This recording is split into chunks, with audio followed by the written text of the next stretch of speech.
چھٹی فصل، مکہ مکرمہ کعبہ شریف کے فضائل۔ بسم اللہ الرحمن الرحیم۔ ان دونوں کے اور ان کے خاص خاص مقامات کے بہت سے فضائل قرآن پاک میں احادیث میں آئے ہیں۔ نمونے کے طور پر چند کا ذکر اس جگہ کیا جاتا ہے۔ اللہ تعالیٰ کا ارشاد ہے، ان اول بیت وضع للناس للذی ببکۃ مبارکا وہدی للعالمین۔ یقیناً وہ مکان جو سب سے پہلے لوگوں کی عبادت کے واسطے مقرر کیا گیا، وہ مکان ہے جو مکہ میں، یعنی کعبہ شریف، برکت والا مکان ہے اور تمام لوگوں کے لیے ہدایت کی چیز ہے۔ حضرت علی رضی اللہ عنہ سے نقل کیا گیا ہے کہ مکانات تو اس سے پہلے بھی تھے، لیکن عبادت کے لیے سب سے پہلے یہی مکان موضوع ہوا، بنایا گیا۔ متعدد صحابہ کرام سے نقل کیا گیا ہے کہ تمام زمین کا پیدا ہونے سے پہلے یہ جگہ پانی پر بلبلے کی طرح سے تھی، پھر اسی کو پھیلا کر کے ساری زمین اسی سے بنائی گئی، جیسا کہ آٹے کے پیڑے سے پھیلا کر کے روٹی بنائی جاتی ہے۔ بعض علماء نے کہا ہے کہ یہود بیت المقدس کو سب سے افضل شہر بتایا کرتے تھے کہ وہاں بہت سے انبیاء کا قیام رہا، اس پر یہ آیت نازل ہوئی جو میں ابھی بولا نا تفسیر میں، اعتراض انہوں نے کیا، اس کا جواب اللہ نے اسی آیت کے ذریعے سے دیا ہے۔ یہ سورہ آل عمران کی آیت ہے۔ وہ لوگ کعبۃ اللہ سے بڑھ کر کس کو یہ کرتے تھے؟ بیت المقدس۔ اللہ نے فرمایا سب سے پہلے اللہ کی عبادت کے لیے جو جگہ بنائی گئی، جو گھر بنایا گیا، وہ کون سا؟ کعبۃ اللہ ہے، جو مکہ میں ہے۔ فلسطین میں ہے سو جو ہے نا اللہ کا گھر بیت المقدس، وہ نہیں، مکہ میں جو اللہ کا گھر بنایا گیا، دو بھی 40 سال کے فاصلے سے بنایا گیا، دونوں کو بھی انبیاء نے ہی بنایا ہے، لیکن سب سے پہلے کس کو بنایا گیا؟ کعبۃ اللہ کو بنایا ہے۔ ان اول بیت، فرمایا فیہ آیات بینات مقام ابراہیم، اس میں بہت ساری کھلی ہوئی نشانیاں اس کی افضلیت کے موجود ہیں، من جملہ ان کے اس میں مقام ابراہیم ہے۔ اس میں کیا بھی ہے؟ مقام ابراہیم ہے۔ مقام ابراہیم ایک پتھر ہے جس پر کھڑے ہو کر حضرت ابراہیم علیہ السلام نے کعبۃ اللہ کی تعمیر کی تھی، اور اس پتھر پر آپ کے قدموں کا نشان بن گیا تھا، اور اب وہ کعبہ شریف کے قریب ایک قبہ میں ہے جس کو مقام ابراہیمی کہا جاتا ہے۔ مجاہد کہتے ہیں اس پتھر میں قدم کے نشانات کا ہونا بھی ایک کھلی ہوئی قدرت کی نشانی ہے۔ آج بھی ہے، آپ دیکھیں گے لوگ طواف چھوڑ کے خالی دیکھ لے کے بیٹھے، طواف سب کرنے کے بعد کبھی دیکھو، طواف کے دوران دیکھنے کا، طواف کے دوران صرف چکر لگانے کا، دیوانہ وار اللہ کی محبت، بعد میں کب تبھی طواف کرنے کے ارادے سے نہ، میں ایسے ایک نظر دیکھنے کے لیے ہو۔ اب وہ ایک نظر دیکھنا بولے تو کبھی بھی طواف سے خالی نہیں رہتا وہ جگہ، ہمیشہ طواف خالق نماز کے وقت میں رکا رہتا ہے طواف، ورنہ 24 اور گھومتے اللہ کی قدرت میں۔ جو بیت المعمور وہاں پر فرشتے کیا کر رہے ہیں، اور یہاں بیت اللہ ایک دم اس کے نیچے، دونوں کا بھی طواف مسلسل ہو رہا ہے۔ تو یہ اللہ تعالیٰ کی قدرت کی نشانیوں میں سے مقام ابراہیم۔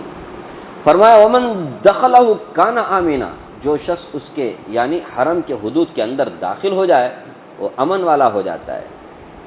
امن والا کا مطلب فرمایا دو وجہ سے وہ جگہ مقام امن ہے۔ امن شانتی کو بولتے ہیں، سلامتی، کوئی فتنہ فساد جھگڑا وگڑا لڑائی نہیں۔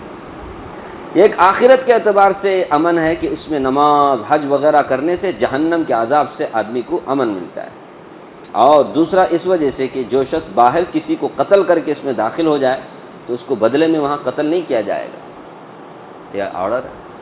حرم میں کسی کو قتل نہیں کیا جائے، کسی کا مرڈ کر کے ادھر آ گیا تو اس کو کیا نہیں کر سکتے، ہاں آہستہ آہستہ اس کو سمجھا اجا کر کے گرفتار کر کے باہر لے کے جا کے بعد میں اس کا ریپیری کر سکتے، لیکن کعبۃ اللہ میں ریپیری کرنے کی اجازت نہیں، باہر میں۔ البتہ اس کو کھانا وغیرہ بند کر کے مجبور کیا جائے گا کہ وہ وہاں سے باہر نکلے اور باہر اس کو قتل کیا جائے۔ حضرت عمر رضی اللہ عنہ فرماتے ہیں کہ اگر میں اپنے باپ کے قاتل کو بھی حرم میں پاؤں تو وہاں اس کو ہاتھ نہ لگاؤں، اتنا احترام حرم کا، یہاں تک کہ باہر نکلے۔ حتیٰ کہ حضرت عمر رضی اللہ عنہ کے صاحبزادہ حضرت عبداللہ بن عمر سے تو یہ نقل کیا گیا ہے کہ اگر میں اپنے باپ حضرت عمر کے قاتل کو وہاں پاؤں تو میں اس کو مجبور نہ کروں۔ حضرت ابن عباس سے بھی یہی اپنے والد کے قاتل کے متعلق نقل کیا گیا ہے۔ اس سے اندازہ لگا سکتے ہیں صحابہ کرام اللہ کی باتوں پر کتنا اس کی عزت کرتے، کتنا اس پر عمل کرتے تھے۔ اللہ نے کہا کہ امن کی جگہ ہے، یہاں پر کیا نہیں کرنا چاہیے، فتنہ فساد جھگڑے وغیرہ نہیں کرنا چاہیے۔ کہتے کہ ہمارا ابا کا قاتل آیا تو بھی ہمیں اسے کیا نہیں کہنا چاہیے۔ یہ جگہ اسی ہے، یہ جگہ اسی ہے کہ یہاں پر سوائے عبادت کے اور کون سا بھی کام نہیں ہو، یہاں صرف اللہ کا دھیان ہونا۔ اتنا احترام کرتے تھے حرم کا، حرم کا، حرم بولے تو بہت بڑی باؤنڈری ہے وہ۔ مرج اور ایک ہے وَإِذْ جَعَلْنَا الْبَيْتَ مَثَابَةً لِلنَّاسِ وَأَمْنًا، اور وہ وقت بھی یاد کرنے کے قابل ہے جس وقت کہ ہم نے خانہ کعبہ کو لوگوں کے لیے مرجع بنایا اور امن کی جگہ بنایا۔ فائدہ، مرجع بنانے کے دو مطلب ہو سکتے ہیں، ایک یہ کہ قبلہ بنایا کہ لوگ نماز میں اس کی طرف رجوع کریں، کہ ساری دنیا کے لوگ مسلمان کیا ہیں، عبادت کرنے کے لیے، نماز پڑھنے کے لیے اس کی طرف رجوع کرتے ہیں، اس کی طرف رخ کرتے ہیں، ایک طرح سے اس کی طرف رجوع کرنے، یہ ایک مطلب ہے مرجع بنانے کا۔ دوسرے یہ کہ حج عمرے کرنے کے لیے تو اس کی طرف چل کر کے آویں اور اس حساب سے بھی سارے مسلمان عمرہ کرنے کے لیے کیا کرتے ہیں، رجوع کرتے، اس طرف لوٹتے۔ مثابہ ثواب سے ہے، یہ بھی ہو سکتا ہے کہ ثواب کی جگہ بنایا کہ وہاں ایک ایک نیکی کا ثواب 1,00,000 کے برابر، تو دونوں معنی ہیں مثابہ کے، دونوں، ایک مرجع کا معنی رجوع کرنے کی جگہ، لوٹنے کی جگہ، اور ایک ہے ثواب کی جگہ کہ وہاں پر حج نیکی کا ثواب 1,00,000 نیکی کے برابر۔ ابن عباس رضی اللہ عنہما فرماتے ہیں کہ مرجع ہونے کا ایک مطلب یہ ہے کہ اس سے لوگوں کا دل نہیں بھرتا، بار بار جانے کے لیے دل کرتا ہے، یہ بھی ایک معنی ہے مرجع کا، بار بار رجوع کرنے کی جگہ، لوٹنے کی جگہ۔ ذرا آئے عمرہ کر کے پھر سے دل ہوا چلو عمرہ کرنے کے لیے جائیں گے، ایک مرتبہ حج کیے، فرض ادا ہو گیا، پھر بھی دل بھرتا نہیں، اور ایک مرتبہ حج کریں گے، اور کس کا دل بھرتا ہے؟ مسلمان کا تو دل کبھی بھرتا نہیں، بار بار کعبہ کو دیکھنے کا بھی من کرتا ہے، طواف کرے تو پھر اور ایک مرتبہ طواف کریں گے بول کے دل ہوتا ہے، نہیں، وہاں جانے کے بعد میں اب سرا تو پابندی جو لگا ہے نا وہ سب ایک انتظام کے حساب سے، سمجھ رہے؟ طواف کرنے کی جگہ میں صرف عمرہ کرنے والے جا سکتے ہیں، دوسرے نہیں آ سکتے۔ دوسرے کا مطلب عمرہ حج کرنے کا ارادہ نہیں ہے، خالی طواف کرنے کے ارادے سے، جیسے عمرہ کرنے والے بھی عمرہ کرنے کے بعد پھر سے طواف کرنا چاہتے ہیں نا، ان کو اجازت نہیں، نیچا نہیں، وہ لوگ کرنا ہے تو اوپر سے کریں۔ یہ صرف کس کے لیے؟ عمرہ کرنے میں جو طواف لوگ کرتے ہیں نا ان کو کوئی تکلیف زیادہ نہ، بھیڑ زیادہ ہونے کی وجہ سے تکلیف ہوتی ہے، ایک انتظام ہے بس اسی ساتھ، وہ بھی ابھی آیا ہے یہ کرونا کے بعد، اس سے پہلے وہ بھی نہیں تھا، فل رش رہتا تھا، اب کرنا ہے تو اوپر سے کریں۔ بہرحال دل بھرتا نہیں ہے، بار بار جانے کو دل کرتا ہے، ایک مرتبہ حج کر کے جاتے ہیں پھر بار بار اس کی طرف لوٹتے ہیں۔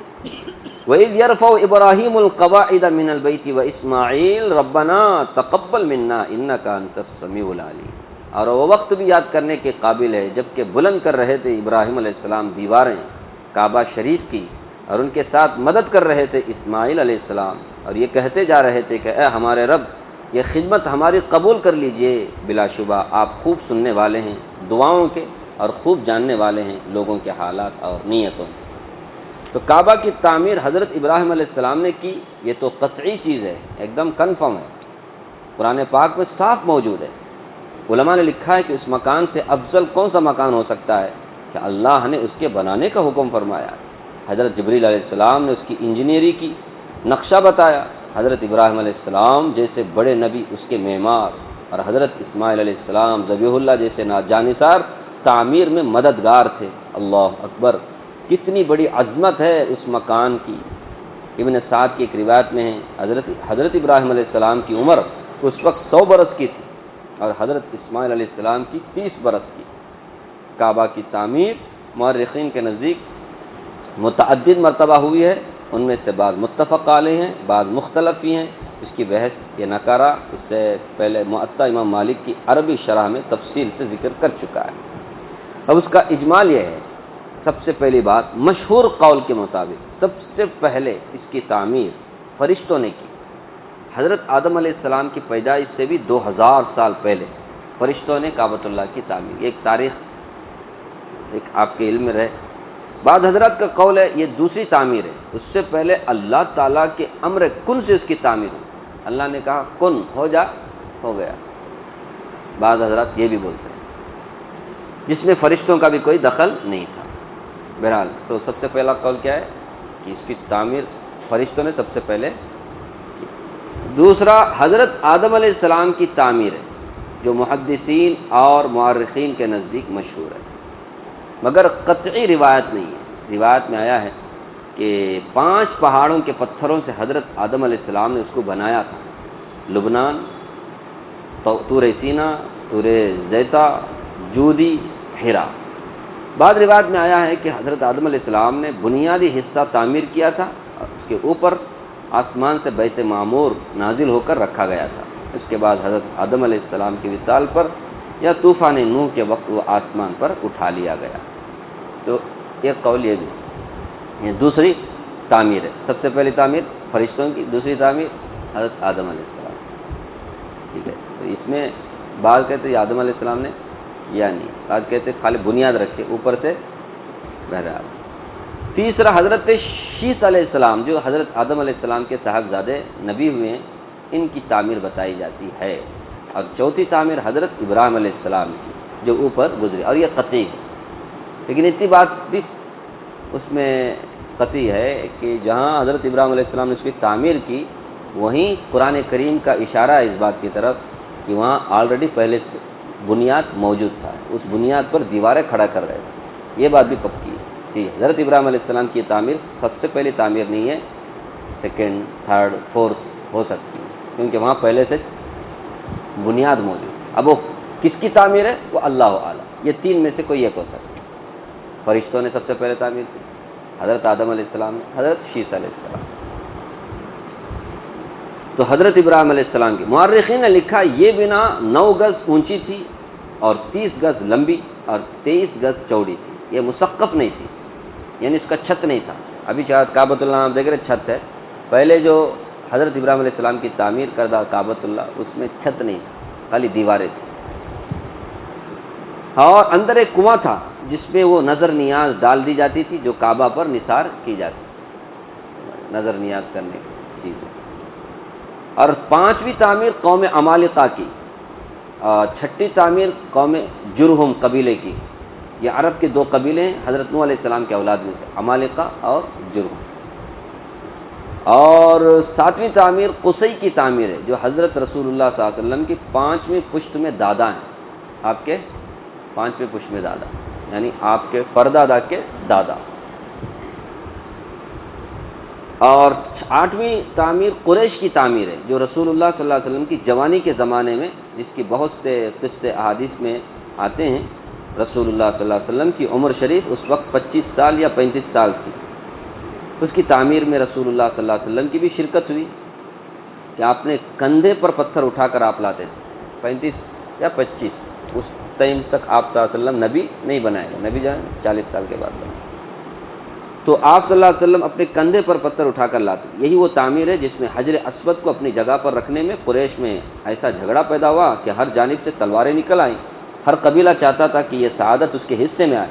رسول اللہ صلی اللہ علیہ وسلم نے اس کا ایک بہترین فیصلہ کیا کہ اپنی چادر مبارک پر اس کو رکھ کر کے فرمایا ہر قبیلے کا ایک ایک آدمی اس چادر کے کنارے کو پکڑ لے۔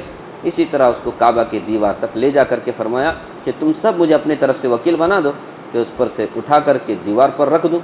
سب نے وکیل بنایا، رسول اللہ صلی اللہ علیہ وسلم نے اپنے دستے مبارک سے اوپر رکھ دیا۔ قریش نے اس تعمیر میں اس کا عہد کیا تھا کہ اس میں مشتبہ کمائی نہ لگائی جائے گی۔ زمانے کے مشرکین کو بھی خیال تھا، مشتبہ بولے تو حرام نہیں، حرام ہونے کا ڈاؤٹ، جس پیسے میں حلال حرام ہونے کا ڈاؤٹ ہے نا اس کو مشتبہ بولتے۔ تو ان لوگوں نے قسم کھائی تھی کہ ہم کعبۃ اللہ کی تعمیر میں نہ صرف یہ کہ حلال لگائیں گے، حلال چھوڑ کر جس بارے میں ہمارے کو ڈاؤٹ ہے نا یہ حلال ہے کہ حرام ہے اس کو نہیں لگائیں گے، صرف حلال کو لگائیں گے۔ نہیں، کتنا مطلب وہ لوگ احترام کرتے تھے۔ آج ہم مسلمان ہو کے بھی اس کا خیال نہیں کرتے، ہمارے کو ٹک مسجد بننے کا ہے، کہاں سے بھی آنے دو، کتنا بھی آنے دو۔ حلال کمائی کم رہ گئی جس کی وجہ سے حتیم کے جانب دیوار کو پیچھے ہٹا دیا، اور کچھ حصہ کعبہ شریف کا باہر رہ گیا، اور جو حتیم کا حصہ جو ہے نا وہ پہلے کعبۃ اللہ میں شامل تھا، اب حلال پیسہ نہیں تھا تو اتنا رہ گیا۔ کعبہ کا دروازہ بھی حضرت ابراہیم علیہ السلام کی تعمیر کے خلاف بہت اونچا کر دیا، جبکہ پہلے نیچے سے بھی داخل ہو سکتے تھے کعبہ کے اندر، اب ایسا نہیں۔ قریش نے کیا کر دیا، اس کو ایک دم اوپر کر دیا۔ آدمی کا جو ہائٹ ہوتا ہے نا 5 فٹ 5.5 فٹ 6 فٹ، اس کے اوپر کوئی جانا تو آسانی سے نہ جا سکے، جس کو اندر یہ بھیجنا چاہے وہی اندر جا سکے، اس لیے ان لوگوں نے اونچا کر دیا دروازہ کہ ہر شخص اس میں داخل نہ ہو سکے، بلکہ داخلے کے واسطے سیڑھی لگانا پڑے، جس کو دل چاہے سیڑھی لگا کر داخل کریں، جس کو چاہے داخل نہ ہونے دے۔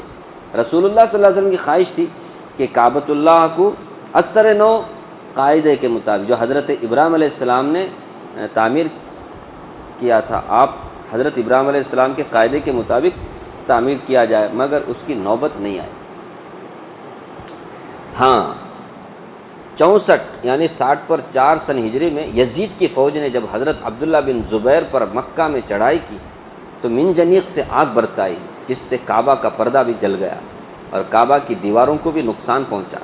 اسی اثنا میں یزید مر گیا اور وہ فوجیں وہاں سے واپس آ گئیں، تو حضرت عبداللہ بن زبیر رضی اللہ عنہ نے کعبہ کو منہدم کر کے اثر نو تعمیر کیا، جس میں رسول اللہ صلی اللہ علیہ وسلم کی خواہش کے مطابق حتیم کے حصے کو اندر داخل کیا اور دروازہ زمین کے قریب کر دیا کہ ہر شخص اس میں داخل ہو سکے، اور دوسرا دروازہ اس کے مقابل دیوار میں قائم کر دیا کہ لوگ ایک دروازے سے داخل ہوں دوسرے سے نکلتے رہیں اور آنے جانے میں کوئی بھی مزاحمت نہ ہو۔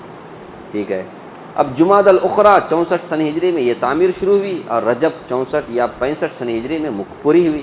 حضرت عبداللہ بن زبیر نے اس کی خوشی میں بہت بڑی دعوت کی، جس میں 100 اونٹ ذبح کیے۔ کعبہ شریف کی تعمیر تو حضرت ابن زمیر نے پوری فرما دی، لیکن اس حادثے میں ایک اہم نقصان یہ ہوا کہ حضرت اسماعیل علیہ السلام کے فدیے میں جو مینڈا جنت کا ذبح ہوا تھا، اس کے سینگ اس وقت سے کعبہ شریف میں محفوظ چلے آ رہے تھے، وہ حادثے میں جل گئے۔ وہ سینگ کیا ہو گیا؟ اللہ کی حکمت، جو سینگ رہتا تو مشکل تھا رہنا پھر اس کے لیے ایک بھیڑ، بہرحال وہ جنت کا مینڈا تھا، وہ جل گیا۔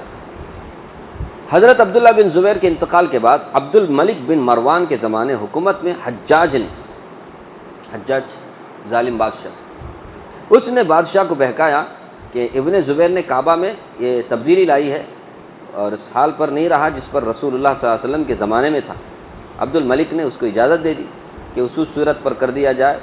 اس پر حجاج نے قدیم طرز کے مطابق شرقی دروازے کو اونچا کر دیا اور اس کے بالمقابل دروازے کو بند کر دیا، اور حتیم کی جانب سے دیوار توڑ کر کے پیچھے ہٹا دی اور اندر کے حصے میں بھراؤ کر کے کعبہ کی سطح کو اندر سے اونچا کر دیا۔ 73 سن ہجری میں یعنی 70 پر 3 سن ہجری میں یہ تغیر ہوا، یہ تبدیلی آئی۔ اس کے بعد سے اسی حال پر بیت اللہ شریف ایک زمانے تک رہا کہ اس کے 3 جانبیں حضرت عبداللہ بن زبیر کی تعمیر سے تھی اور حتیم کے جانب حجاج کی تعمیر ہے۔ بعض لوگوں کی رائے یہ ہے اب تک اصل تعمیر یہی ہے، اور اندر کے تغیرات مرمتیں ہیں، مستقل تعمیریں نہیں ہیں۔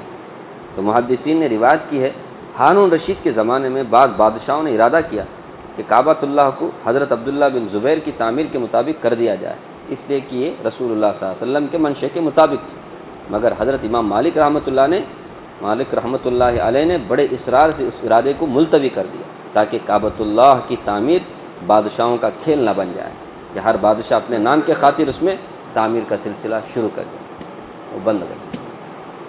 چنانچہ اب کیسے ہی ہے، قریش نے جیسے تعمیر کی تھی ویسے ہی ہے، رسول اللہ صلی اللہ علیہ وسلم کے منشے کے مطابق، اور یہ اللہ کی طرف سے امت کے لیے خیر کا باعث ہوا۔ کیونکہ اب تو دروازہ تو اونچا ہے، ہر شخص تو اندر نہیں جا سکتا، اب حتیم کا حصہ جو ہے کعبۃ اللہ کا حصہ ہے اور اس میں ہر آدمی جا سکتا ہے، اس کے لیے چھڑی کی ضرورت نہیں ہے کیونکہ وہاں اونچا نہیں ہے، وہ نیچے سے چلے، وہ بھی کعبۃ اللہ کا حصہ ہے اندر، اس میں حاجی لوگ عمرہ کرنے والے سب جا سکتے آرام تو یہ اللہ کی طرف سے مہربانی ہوئی۔ اگر وہ حتیم کا حصہ ایسا نہیں رہتا تھا، کعبۃ اللہ کا حصہ بن کر کے اونچا ہو جاتا تھا، دروازہ بھی اونچا رہتا تھا، تو ہر شخص کہاں جا سکتا تھا۔ اب ہر شخص کو بھی کعبۃ اللہ کے اندر نماز پڑھنے کا اللہ نے موقع دیا ہے، بشرطے کہ وہ حتیم کے اندر نماز پڑھے۔ حتیم کے باہر تو کعبہ کے باہر کا ہے، ہر شخص جا سکتا ہے، ایک طرف سے بند ہے دوسری طرف سے کھلا ہوا ہے، طواف ختم ہونے کے بعد جائے، طواف کے بیچ میں نہیں، طواف ختم ہونے کے بعد اس ارادے سے کیا 2 رکعت حتیم کے اندر نماز پڑھنے کے لیے، ٹھیک ہے۔ تو یہ کعبۃ اللہ کی تعمیر کا ایک تاریخ ہے، آگے بھی ہے، اس کے بعد کیا کیا تبدیلیاں آئیں کعبۃ اللہ میں۔ اللہ تعالیٰ مجھے بھی آپ کو بھی کعبۃ اللہ کی عزت کرنے، کعبۃ اللہ کی زیارت کرنے کی اللہ ہمیں توفیق عطا فرمائے۔ جو لوگ اب تک کعبۃ اللہ کی زیارت نہیں کر سکے، اللہ تعالیٰ ان کے لیے سہولتیں، آسانیاں مہیا فرمائے۔ جو لوگ حج کے لیے گئے ہیں، اللہ سب کے حج کو قبول فرمائے، آمین آمین۔ سبحان اللہ بحمدہ، سبحانک اللہم وبحمدک، نشہد ان لا الہ الا انت، نستغفرک ونتوب الیک۔ سبحان ربک رب العزۃ عما یصفون، وسلام علی المرسلین۔